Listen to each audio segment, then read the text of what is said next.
Hello friends, welcome. इस video में हम देखेंगे कि G7 प्लस को लेकर जो यूएस प्रेसिडेंट के बयान हैं उसके क्या मायने हैं। G7 की वार्ता जो हाल ही में 10 व 12 जून 2020 को होने वाली थी उसे स्थगित करने के पीछे उनकी क्या मंशा है और भारत के साथ अन्य देशों को शामिल करने के पीछे क्या कारण है, वह भारत इससे किस प्रकार से लाभ कमा सकता है, वो भारत की इसमें क्या भूमिका हो सकती है। तो आइए शुरू करते हैं। सबसे पहले हम G7 के ज्योग्राफिकल लोकेशन को देखते हैं।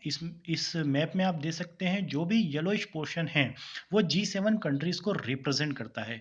तो आगे बढ़ने से पहले हम G7 संगठन के बारे में जानते हैं।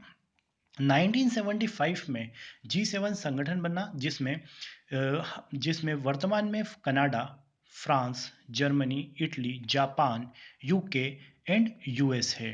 इन सातों कंट्रीज की अगर हम बात करें तो ये हाईएस्ट पर कैपिटा वाली कंट्री हैं, साथ ही वर्ल्ड की लीडिंग एक्सपोर्ट कंट्री तथा अगर हम वर्ल्ड में टॉप 10 गोल्ड रिजर्व वाली कंट्रीज की बात करें तो उनमें से 5 G7 में आती हैं।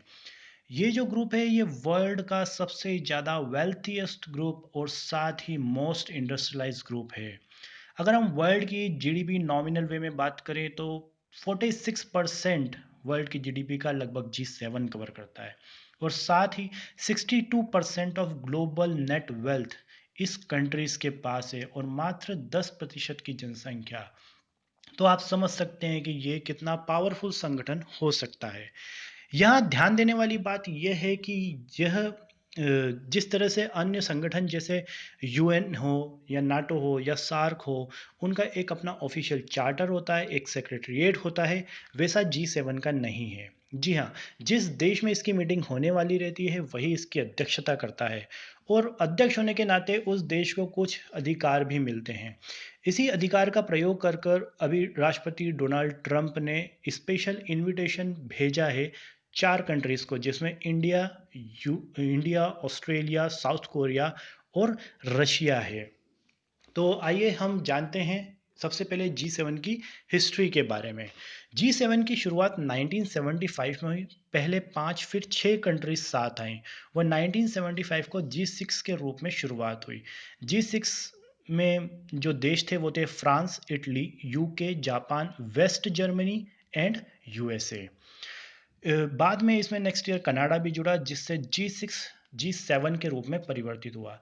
यह माना जाता था उस समय कि यह एक नॉन कम्युनिस्ट डेमोक्रेटिक कंट्रीज का अलाइज है। इसकी शुरुआत में जो महत्वपूर्ण योगदान था वो 1973 के ऑयल क्राइसिस का था। जी हाँ, जो इजराइल और अरब कंट्रीज को लेकर जो विवाद हुआ था जिसके कारण जो ऑयल प्रोड्यूसिंग एक्सपोर्ट कंट्रीज थीं, जिसके संगठन को हम ओपेक के नाम से भी जानते हैं, उन्होंने कुछ ऑयल एम्बार्गो लगाया था कुछ वेस्टर्न कंट्रीज को लेकर, जिसके कारण क्या हुआ था कि विश्व में काफ़ी ऑयल के प्राइसेस बढ़ गए थे। लगभग 400% तक ऑयल का प्राइस बढ़ा था और साथ ही इन्फ्लेशन भी काफ़ी बढ़ गया था। इन सभी कारणों ने G7 के मार्ग को प्रशस्त किया। बाद में वर्ल्ड का ऑर्डर चेंज हुआ, यूएसएसआर का 1991 में डिसोसिएशन हो गया। तो इस तरह से G7 के ग्रुप में भी कुछ ना कुछ परिवर्तन आया और 1998 में रशिया की इसमें एंट्री होती है।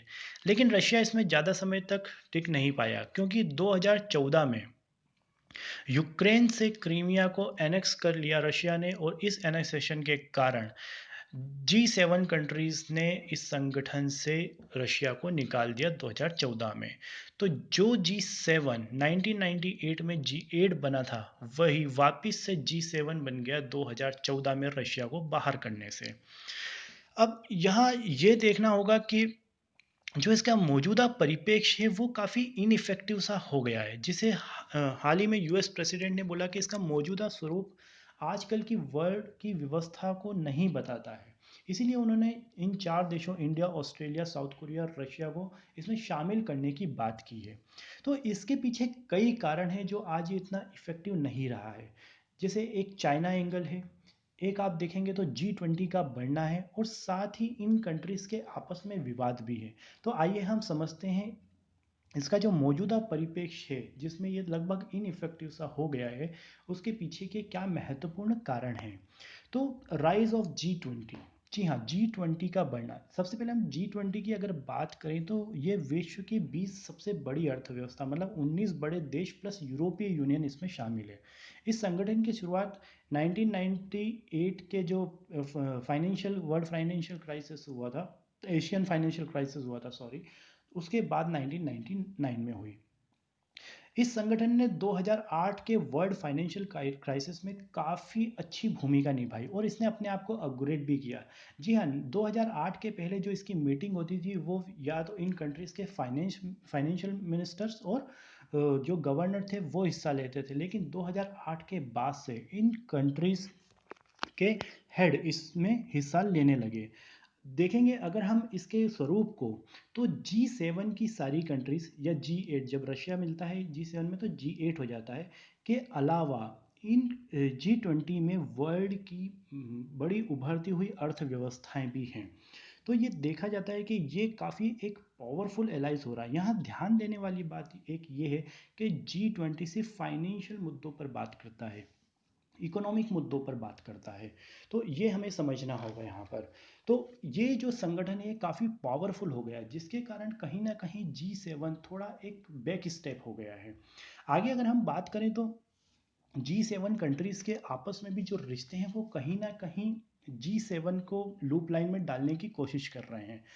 तो इसमें जो महत्वपूर्ण इनके जो कारण रहे हैं वो ये कि राष्ट्रपति डोनाल्ड ट्रंप जब से अमेरिका के प्राइम मिनिस्टर अमेरिका के प्रेसिडेंट बने हैं, जब से हमने देखा है कि उनका जो नारा है वो अमेरिका फर्स्ट का रहा है। और राष्ट्रपति ट्रंप के जो वैश्विक व्यापार नियमों के प्रति छेड़छाड़ उन्होंने कुछ की है। उनका मानना है कि हर कंट्री अमेरिका से लाभ कमा रहा है, इसके बदले में अमेरिका को कुछ नहीं मिल पा रहा है, जिस कारण से अमेरिका और पश्चिमी देशों के बीच में कुछ ना कुछ टकराव हुए हैं।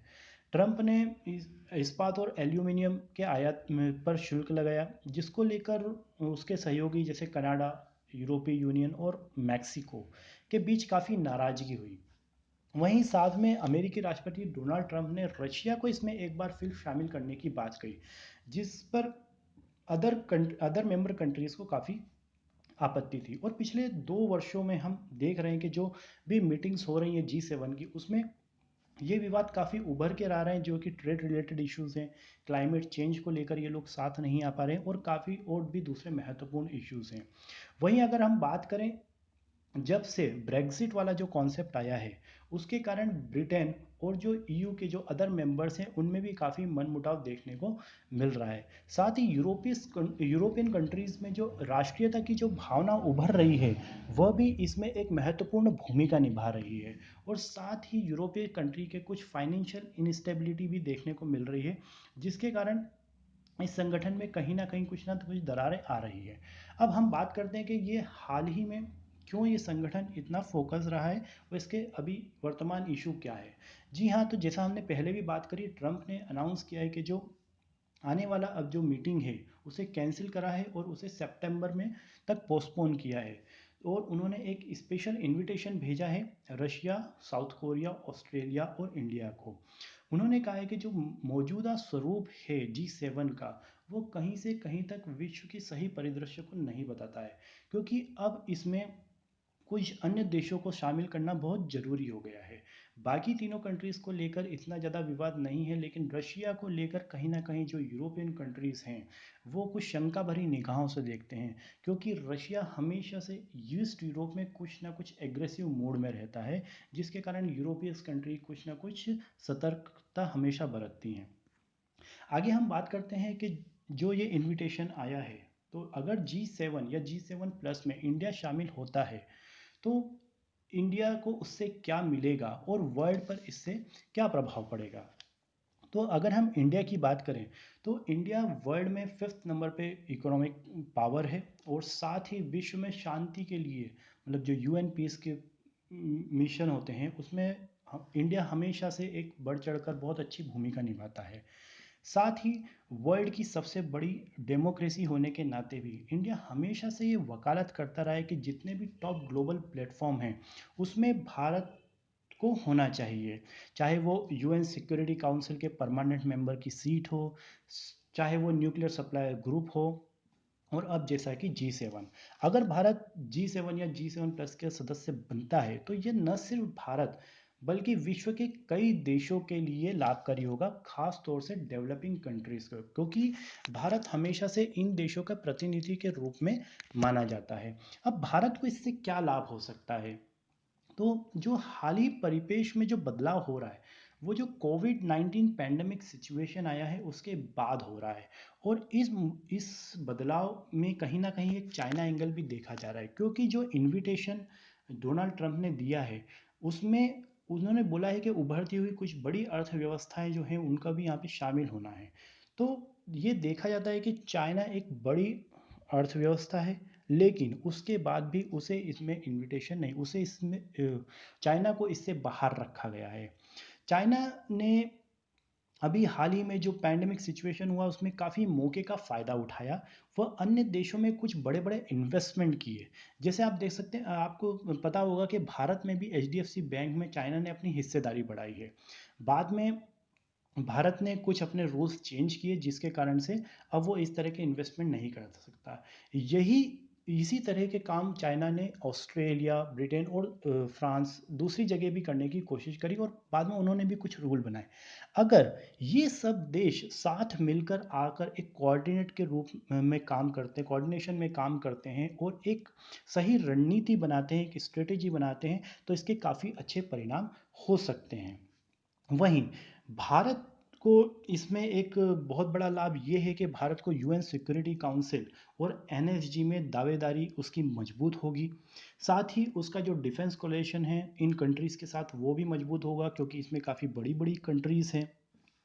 तो ये जी7 जो है वो काफ़ी मायने में फिर जो ग्लोबल क्राइसिस हैं उनसे लड़ने के लिए सक्षम हो सकता है अगर ये कंट्रीज साथ आएँ।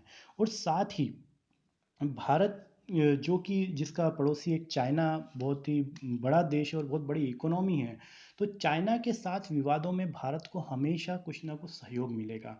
साथ ही भारत इन देशों से अपना इन्वेस्टमेंट ले सकता है, मीन्स कैपिटल ले सकता है। साथ ही कुछ टेक्नोलॉजी ले सकता है, जिसके कारण भारत एक अपना जो सुपर पावर बनने का सपना है उसको भी पूरा कर सकता है। और साथ ही चाइना को रिप्लेस कर कर वर्ल्ड में जो सप्लाई चेन का काम है वो भी भारत बहुत अच्छे से कर सकता है। तो इस संगठन में आने से भारत ही नहीं अपितु विश्व के कई देशों को काफ़ी लाभ मिलेगा। और ये भी बात ध्यान रखने वाली है कि जो जी7 है वो सिर्फ फाइनेंशियल मामलों को या इकोनॉमिक मामलों को ही नहीं, ये स्ट्रेटेजिक सामरिक मामले, शांति रक्षा, इन सारे मामलों पर काम करता है। तो जो क्वाड प्लस प्लस की अवधारणा है उसी की तरह जी7 प्लस भी भारत के लिए काफ़ी हेल्पफुल रहेगा। उम्मीद करता हूँ आपको ये वीडियो पसंद आया होगा। आपको ये कैसा लगा और आप किस टॉपिक पर और जो आपको समझने में प्रॉब्लम आ रही हो आप हमें कमेंट बॉक्स में लिख सकते हैं। हम उस पर वीडियो बना के आपको सिंपल वे में समझाने की कोशिश करेंगे। अगर आपको पसंद आया हो तो चैनल को सब्सक्राइब करें, लाइक करें एंड शेयर करें। Thank you.